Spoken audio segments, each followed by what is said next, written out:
Let's talk about a specific kind of discomfort, one that's difficult to explain but impossible to ignore. It's not a sharp, sudden pain, but a deep, relentless pressure, a constant ache located right at the core of your body. Men who experience it often describe it in a very particular way. It feels like you're sitting on a golf ball. It's a feeling that transforms the simple act of sitting in your car, at your desk, at the dinner table, into an endurance test, a private battle that you face hour after hour, and this frustration likely follows you into the bathroom. You stand there waiting for your body to cooperate, but the urinary stream is weak, hesitant, it stops and starts without reason. Then, maybe you decide to sit down, and for reasons you can't explain, the flow becomes stronger, more steady. You feel a sense of completion and relief that was impossible just moments before. This strange paradox becomes a daily source of anxiety, another puzzle in a condition full of them. Now here is the most maddening part of that puzzle. You've done your due diligence. You've visited the doctor, endured the uncomfortable exams, and provided the samples, hoping for a clear answer. But the lab results come back, and the verdict is nothing. No bacterial infection to fight, or at least nothing significant enough to explain the severity of your symptoms. So the pain continues. The pressure is ever present. The urinary problems persist. You're given a name for your condition, perhaps non-bacterial prostatitis, or the broader term, chronic pelvic pain syndrome, CPPS. You get a label, but you're left with no clear enemy, no straightforward solution, and a growing sense of frustration and isolation. If any part of this story sounds like your own, the first thing I want you to truly hear is this. You are not making this up, and you are not alone. The pain is absolutely real, your struggle is valid, and the path to feeling better often begins where the antibiotics end. The solution is frequently found by uncovering the hidden lifestyle factors that are unknowingly adding fuel to this inflammatory fire. That is our goal today. We are going to pull back the curtain and count down the top 5 things that may be sabotaging your recovery without you even realizing it. We will work our way down from number 5 to the single most critical factor. By shining a light on these triggers, you can begin to reclaim control over your body, reduce your pain, and forge your own path to meaningful long-term relief. Let's begin. Number 5. Insufficient pure water intake. It sounds almost too simple to be true, doesn't it? In a world of complex medical diagnoses and powerful pharmaceuticals, the idea that something as basic as water could play a crucial role in managing pelvic pain might seem trivial, but I assure you, its importance cannot be overstated. Let's break down exactly why skimping on pure, clean water is a major mistake for any man dealing with prostatic inflammation. Your urinary system is designed to be a flushing mechanism. Your kidneys filter waste products from your blood, creating urine, which is then stored in your bladder. When you urinate, this fluid travels from the bladder through the urethra, a tube that passes directly through the center of your prostate gland. Now imagine what happens when you are chronically dehydrated, even mildly. Your body, in its infinite wisdom, tries to conserve water. This means your kidneys produce a much more concentrated form of urine. This concentrated urine is darker in color and is loaded with a higher density of waste products, minerals, and acids, like uric acid. For a person with a healthy, non-inflamed urinary tract, this might not be a major issue. But for you, with a prostate that is already sensitive, inflamed, and irritated, this concentrated urine acts like a chemical irritant. Every time it sits in your bladder, it can irritate the bladder lining. And every time you urinate, this abrasive liquid flows through the delicate, swollen tissues of your prostate and urethra. It's like pouring salt on a wound, over and over again, dozens of times a day. This constant irritation can trigger pain signals, increase inflammation, and contribute to that burning sensation or discomfort you feel during or after urination. Furthermore, proper hydration helps to ensure that your blood volume is optimal, which is critical for delivering nutrients and oxygen to inflamed tissues to help them heal. Dehydration can impair this process, slowing down any potential for recovery. You might be thinking, but I drink plenty of liquids. I have coffee in the morning, a soda with lunch, and maybe a beer or a glass of iced tea in the evening. Herein lies a critical distinction. We are talking about pure water. Many of the beverages we consume are actually diuretics, meaning they cause your body to lose more fluid than they provide. Caffeine in coffee, tea, and many sodas is a well-known diuretic. Alcohol is even more so. Sugary drinks can also have an inflammatory effect, which we will discuss in greater detail later on. So, what's the solution? It's straightforward. Make pure water your primary beverage. How much is enough? A common guideline is 8 8-ounce glasses a day, but a better, more personalized method is the urine color test. Your urine should consistently be a pale, light yellow color. If it's dark yellow or has a strong odor, you are not drinking enough water. Don't try to chug it all at once. Sip water steadily throughout the entire day. Keep a reusable water bottle on your desk, in your car, and with you when you're out. Think of each sip as a way of diluting those irritants, soothing your urinary tract, and giving your prostate a calmer, healthier environment. It is the foundational first step in calming the storm inside your pelvis. Don't underestimate its power. Number 4, constant stress. We live in a high-stress world. Deadlines, financial pressures, family responsibilities, the constant barrage of news, it all takes a toll. Most men are taught to tough it out, to internalize stress and just keep moving forward. We feel that stress in our shoulders, as a tension headache, or as a knot in our stomach.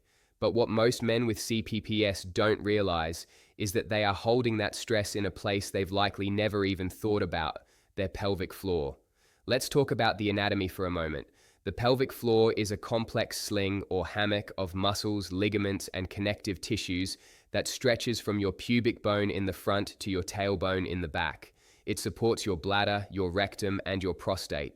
It plays a key role in urinary control, bowel function, and sexual function. When your brain perceives a threat, be it a real physical danger or a psychological stressor like an angry boss, it triggers the fight or flight response. Your adrenal glands flood your system with stress hormones like adrenaline and cortisol. Your heart rate increases, your breathing becomes shallow, and your muscles tense up, ready for action. You know the feeling of clenching your jaw when you're anxious, or your shoulders rising up toward your ears? The exact same involuntary tensing happens in your pelvic floor muscles. For a man with a predisposition to pelvic pain or who is already experiencing it, this isn't a temporary reaction. The pelvic floor can become chronically, unconsciously clenched. Think of it like making a fist. You can clench your fist tightly for a few seconds without a problem, but what if you kept it clenched for hours, for days, for weeks? Eventually, the muscles in your hand and forearm would start to ache, burn, and scream in protest. Blood flow would be restricted, waste products like lactic acid would build up, and the nerves in the area would become irritated. This is precisely what is happening inside your pelvis. A chronically tight or hypertonic pelvic floor creates a cascade of problems. It restricts blood flow.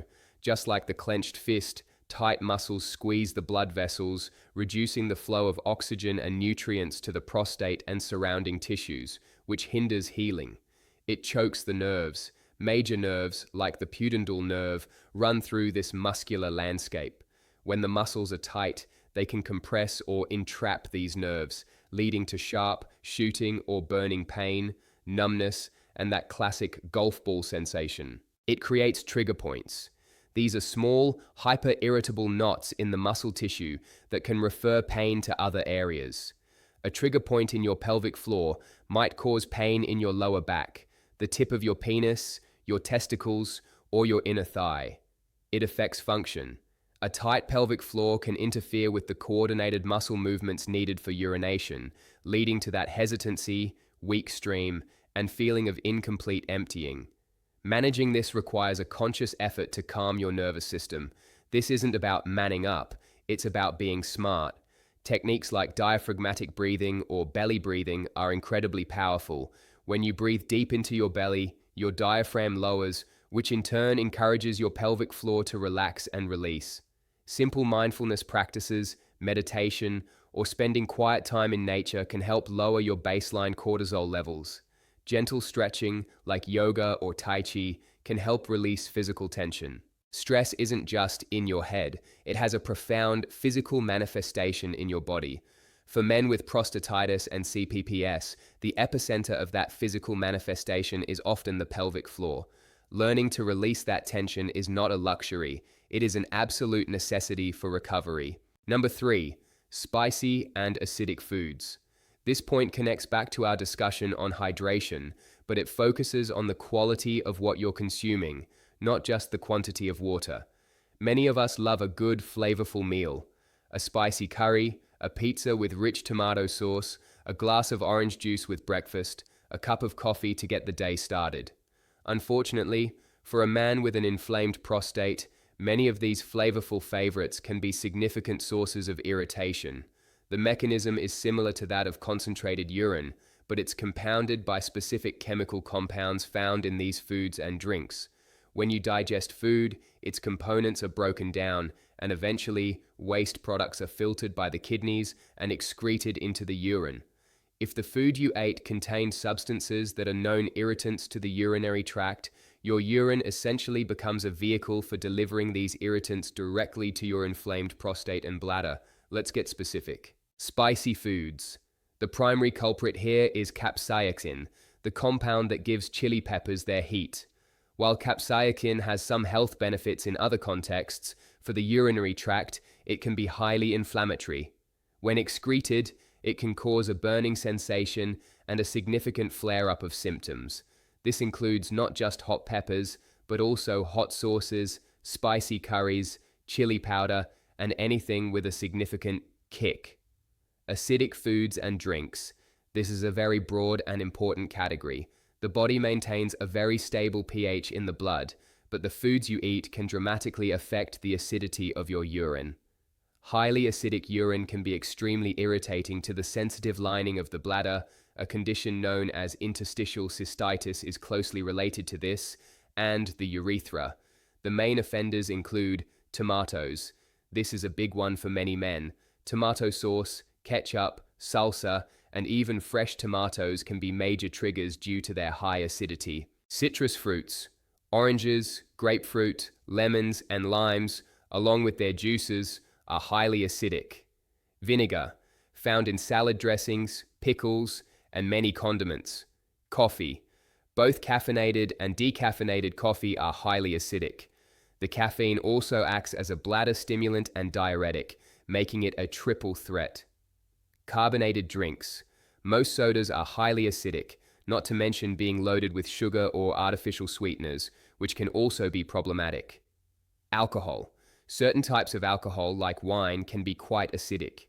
Alcohol in general is dehydrating and inflammatory. The key to navigating this is to become a detective of your own body. What triggers a flare-up for one man might be perfectly fine for another. The best way to figure out your personal triggers is to try an elimination diet for a few weeks. Cut out all of the common culprits mentioned above.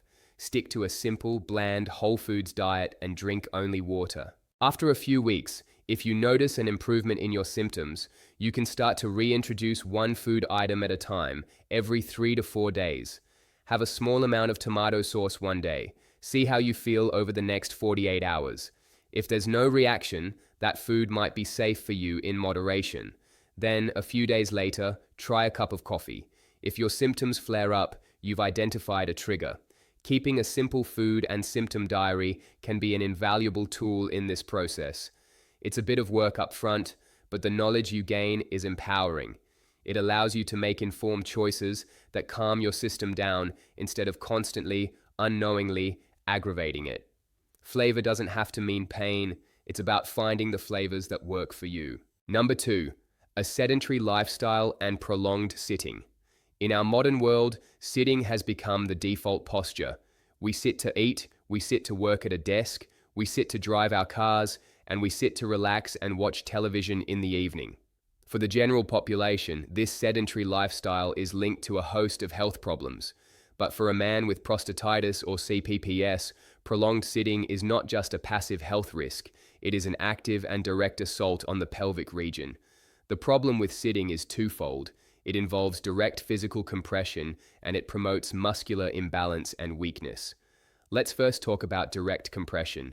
When you sit, especially on a hard surface or with poor posture, a significant portion of your body weight is concentrated on your two sit bones, the ischial tuberosities. The area between these bones is the perineum, which is exactly where your prostate gland and the sensitive muscles of the pelvic floor are located. Hours of sitting puts direct, sustained pressure on the prostate itself. This pressure can exacerbate existing inflammation and impede blood flow, which, as we've discussed, is essential for healing. This compression also directly impacts the muscles and nerves of the pelvic floor. It can worsen the tension we talked about in the context of stress, and it can directly irritate the pudendal nerve, contributing to that golf ball pain and other neurological symptoms. Think about how uncomfortable it is to sit on your wallet for a long drive. Now imagine that pressure being applied constantly to one of the most nerve-rich and sensitive areas of your body. The second part of the problem is muscular imbalance. The human body is designed for movement. When you sit for extended periods, your body adapts to that position in unhealthy ways. Your hip flexor muscles at the front of your hips become short and tight. Your gluteal muscles, your butt muscles, become weak and inactive. Your core muscles can disengage. This creates a dysfunctional pattern throughout your entire pelvic girdle. The tension in the front from tight hip flexors pulls your pelvis out of its optimal alignment. The weakness in your glutes and core means that the small, delicate muscles of your pelvic floor are forced to overwork and compensate to provide stability. They become fatigued, tight, and painful. They weren't designed to do the job of your large gluteal muscles. This widespread imbalance creates a perfect storm for chronic pelvic tension and pain. So, what is the antidote to sitting? It's movement. It's about breaking the cycle of prolonged stillness. The 30-minute rule: set a timer on your phone or computer. For every 30 minutes you sit, get up and stand or walk around for at least 2 to 3 minutes. Just this simple act can make a world of difference. Improve your seating. If you must sit for work, invest in a supportive ergonomic chair. More importantly, consider a specialized cushion. Coccyx cushions, which have a cutout for the tailbone, or U-shaped prostate cushions, are designed to relieve direct pressure on the perineum. This is a simple, passive intervention that can provide significant relief. Incorporate movement. A daily walk is one of the best exercises you can do. It's low impact, promotes blood flow to the pelvis, and helps to counteract the effects of sitting. Targeted stretching. Incorporate simple stretches to open up the hips and release tension. Stretches like the pigeon pose, child's pose, or a simple knees to chest stretch can help lengthen those tight hip flexors and relax the pelvic floor. Your job or lifestyle might require you to sit, but it doesn't have to be a prison sentence for your pelvis. By consciously breaking up your sitting time, improving your seating surface, and reintroducing gentle movement and stretching, you can take a huge amount of pressure off this vulnerable area and give your body a chance to heal. Number 1. The consumption of pro-inflammatory foods. We have arrived at the number 1 factor, and it is arguably the most powerful and pervasive of them all. This goes beyond the immediate irritation from spicy or acidic foods. We are talking about the promotion of systemic body-wide inflammation, and your diet is the primary driver of this state. Prostatitis has the suffix itis, which literally means inflammation. You are dealing with an inflammatory condition. Therefore, the single most logical and effective long-term strategy is to stop consuming things that create inflammation and to start consuming things that fight it. You cannot expect to calm a fire while simultaneously dousing it with gasoline. Our modern Western diet is, unfortunately, overwhelmingly pro-inflammatory.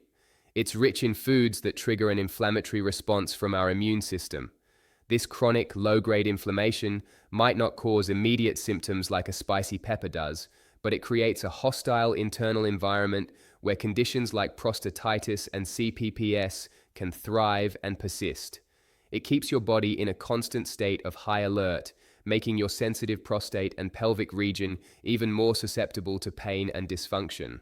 Let's name the primary villains in this pro-inflammatory diet. Processed sugars and refined carbohydrates. This is enemy number 1.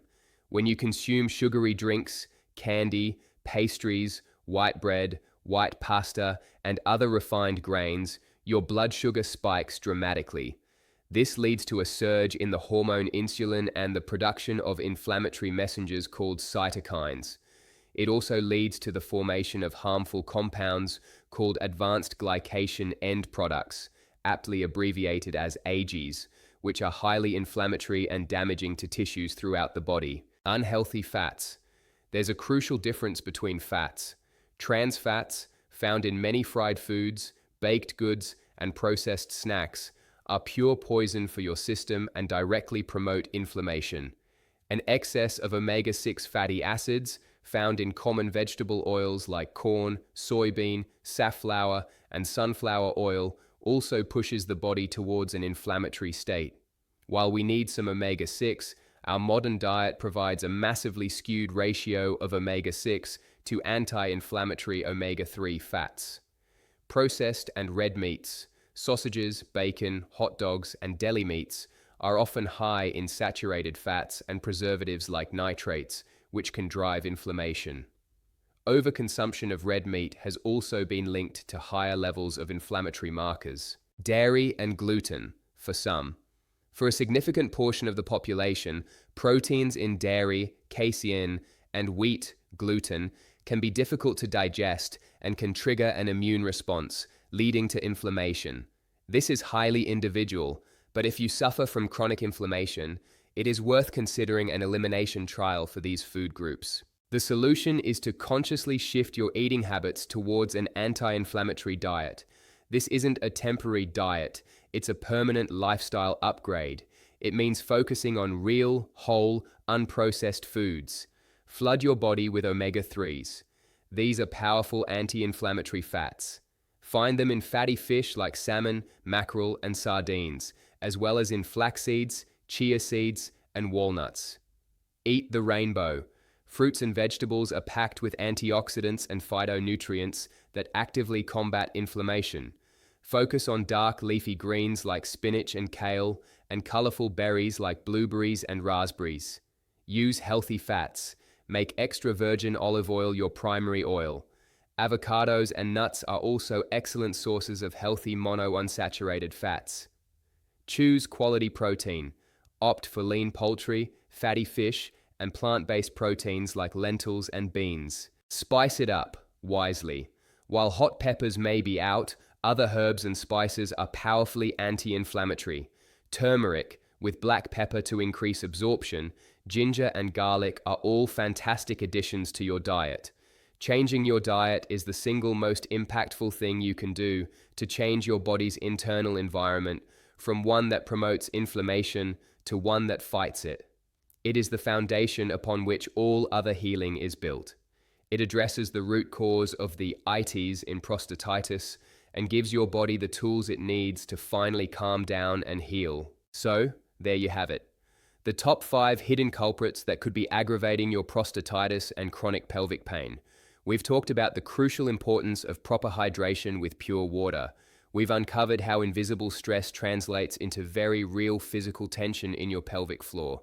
We've seen how certain foods, both spicy and acidic, can act as direct irritants. We've addressed the immense physical strain caused by our modern sedentary lifestyle. And finally, we've tackled the number one issue, the systemic fire of inflammation stoked by a poor diet. Notice a theme here? All 5 of these factors are within your power to change. They are not about a mysterious disease that happens to you. They are about lifestyle choices that you can begin to make starting today. This journey to recovery can feel slow and frustrating at times. This channel is just starting out, and we are dedicated to providing you with clear, honest, and actionable information to help you navigate this difficult condition. If you found this video helpful, if it resonated with you and gave you a glimmer of hope or a new direction to explore, the single best way you can support our work and help us reach more men like you is to click that subscribe button and turn on notifications. Your subscription is the greatest thank you can give, and it helps us build a community of support. Most importantly, I want to leave you with this thought. Do not give up. You have been living with this discomfort for a long time, and it has likely taken a toll on your spirit. But you are not powerless. This is a journey, not a race. Be patient with yourself. Listen to your body. Experiment with these changes and find what works for you. Your path to feeling better is unique to you, but it begins with knowledge and the courage to take that first step. Thank you for your time and your trust. Take care of yourself and keep fighting for your health.